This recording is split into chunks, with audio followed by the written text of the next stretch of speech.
Halo cuy, assalamualaikum warahmatullahi wabarakatuh. Kembali lagi di channel Bang Kasir.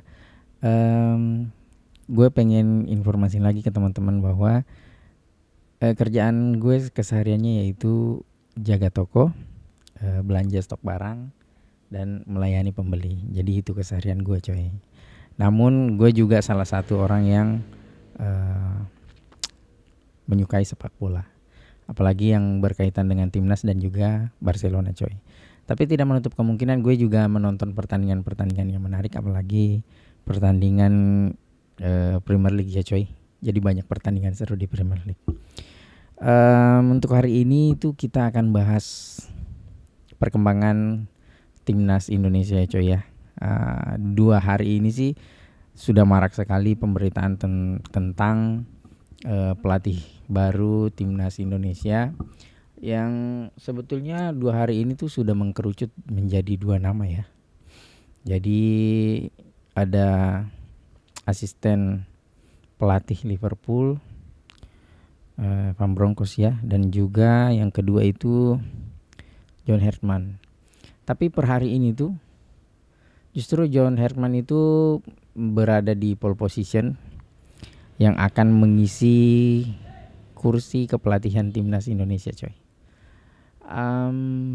Yang menarik di sini sebetulnya John Herman itu mengawali karir profesionalnya sebagai pelatih itu menangani timnas wanita coy, dimana pada tahun 2006 sampai 2011 itu timnas wanita Selandia Baru itu berhasil diloloskan ke Piala Dunia FIFA 2007 dan 2011. Jadi 2 kali meloloskan timnas wanita Selandia Baru ke Piala Dunia coy. Dan juga mengantarkan timnas ini ke tampil di Olimpiade Beijing 2008. Nah, ini pertama kali Selandia Baru bisa lolos. Kalaupun memang benar nantinya John Herman bakal melatih timnas, ya kita juga pasti berharap ya sih bisa meloloskan timnas kita.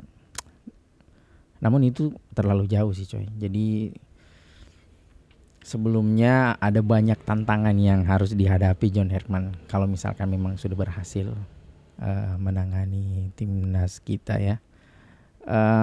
Kemudian ada prestasi juga di level junior, membawa tim U20 ke Piala Dunia U20 wanita. Lagi-lagi wanita coy, di 2006 dan 2010.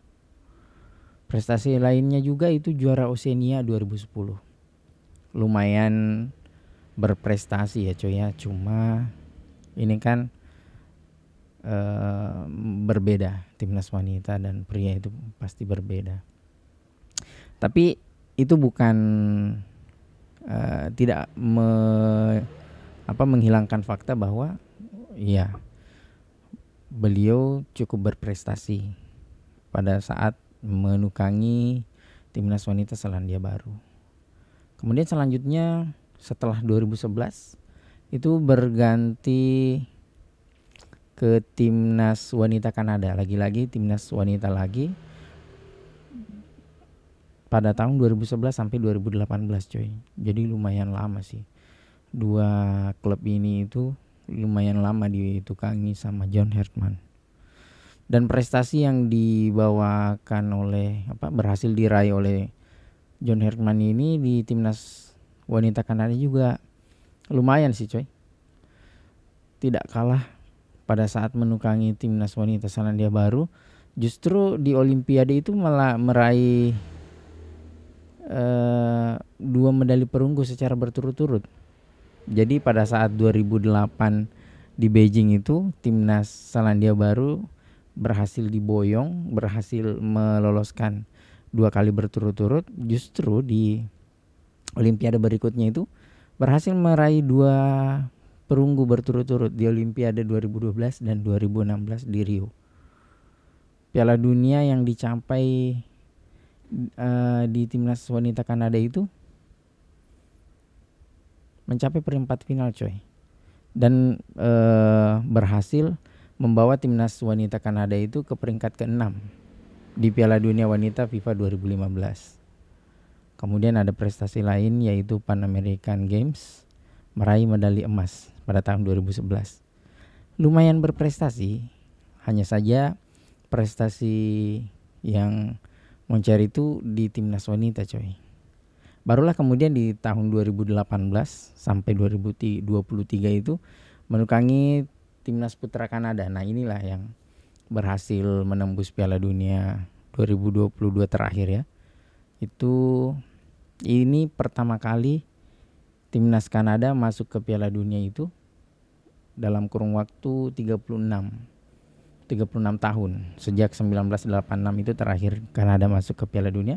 Baru masuk ke Piala Dunia lagi di tahun 2022 setelah ditukangi oleh John Herman coy. Kemudian selanjutnya itu rekor kualifikasinya membawa finish ke posisi pertama pada kualifikasi zona CONCACAF.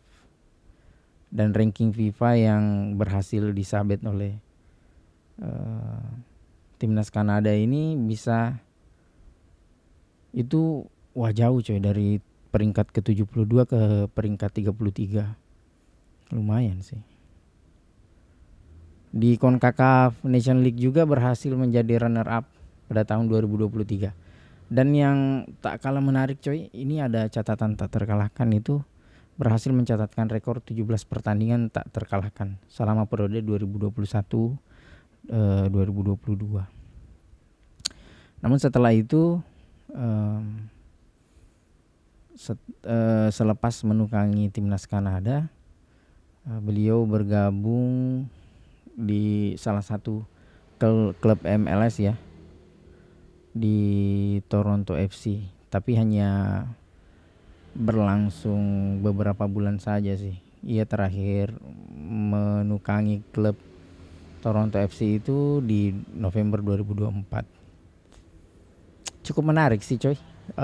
Kalau melihat dari prestasi yang sudah ditorehkan oleh John Herman ini, kita fair aja mengakui bahwa ya John Herman ini sudah